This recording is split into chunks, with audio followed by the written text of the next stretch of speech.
History. Holden, originally known as Holden Motor Body Builders, was founded by James Alexander Holden in 1856 in Adelaide, South Australia.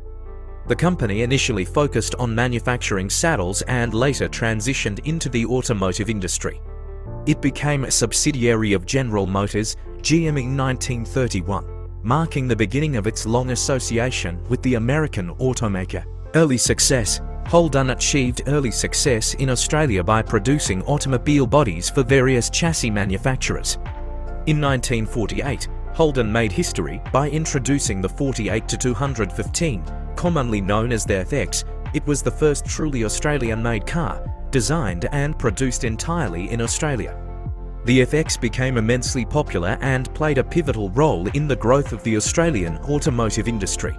Best inventions. Holden's most significant contribution to the automotive industry was its dedication to designing and manufacturing cars specifically tailored to the Australian market and conditions.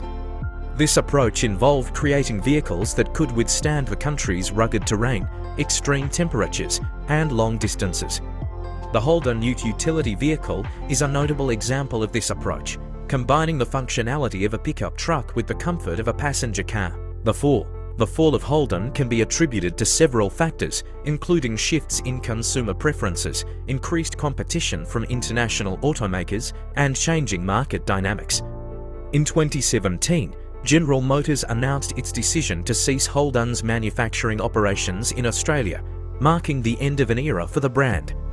In 2020, GM announced the discontinuation of the Holden brand altogether.